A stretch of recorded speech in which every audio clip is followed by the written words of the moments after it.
नमस्कार दोस्तों, आज हम पढ़ेंगे राजस्थान जीके का टॉपिक राजस्थान साहित्य की शब्दावली। राजस्थान साहित्य की शब्दावली में सर्वप्रथम हम पढ़ेंगे ख्यात। ख्यात क्या होती है?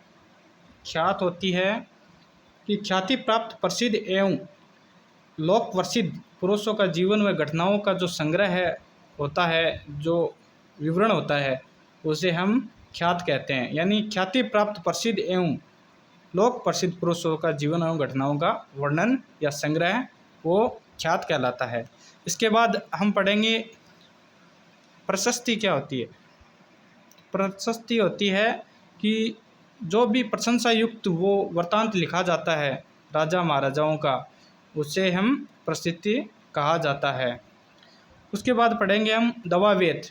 दवावेद जो गद्य एवं पद में लिखी हुई तुकांत रचनाएं होती है, गद्य एवं पद में लिखी हुई तुकांतर रचनाएं होती है, उसे हम दवावेद कहते हैं।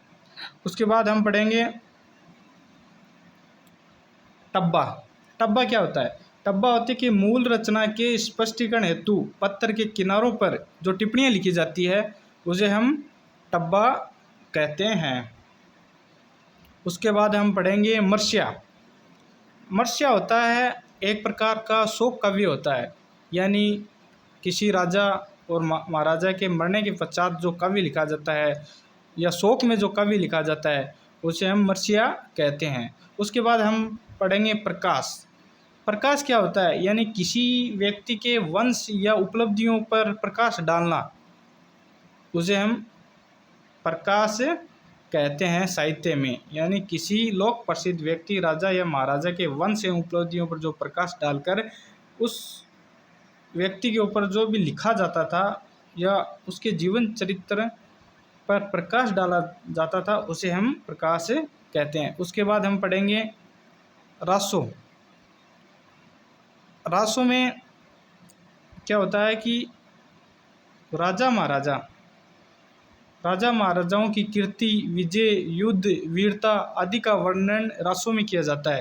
रासों में जैसे बिसलदेव रासो, उसमें बिसलदेव की कीर्ति, विजय, युद्ध का वर्णन है। जैसे पृथ्वीराज रासो, उसमें पृथ्वीराज की विजय गाथा का वर्णन है, उसे रासो कहा जाता है। उसके पश्चात हम पढ़ेंगे विगत। विगत क्या होती है? कि विगत होती है कि विगत में किसी राजा महाराजा या किसी विषय का विस्तृत वर्णन होता है। जैसे मारवाड़ री परगना री विगत है, बीकानेर राठौड़े की विगत है, आदि जो उसको कहते हैं विगत। उसके बाद हम पढ़ेंगे पर्ची।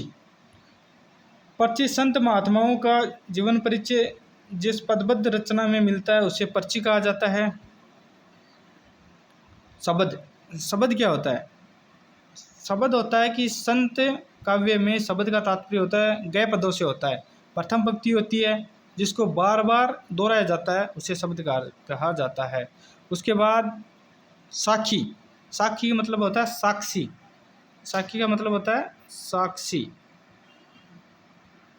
साक्षी यानी आंखों देखा वर्णन। आंखों देखा वर्णन वो साक्षी होता है। उसके बाद हम पढ़ेंगे राजस्थानी भाषा का विकास 7वीं शताब्दी से प्रारंभ होकर वर्तमान तक हुआ है। यानी राजस्थानी भाषा का विकास 7वीं शताब्दी से प्रारंभ होकर वर्तमान तक हुआ है। बूंदी के राजकवि सूर्यमल मिश्रण की रचनाएं में वंश भास्कर प्रसिद्ध है, वीर सतसई प्रसिद्ध है। ऐसे ही केसर सिंह बारठ की चेतावनी र चुंगटिया प्रसिद्ध है, जो कि 13 सोर्टों में है। महाराणा फतेह सिंह को दिल्ली दरबार में 1903 में जाने से रोका था। इसी प्रकार मध्यकाल को हम राजस्थानी साहित्य का स्वर्ण युग भी कह सकते हैं। इस प्रकार राजस्थानी साहित्य की ये प्रमुख शब्दावलियाँ हैं जो मुख्य रूप से काम में ली जाती है। इसी प्रकार आज का हमारा टॉपिक यहीं समाप्त हुआ। जय हिंद दोस्तों।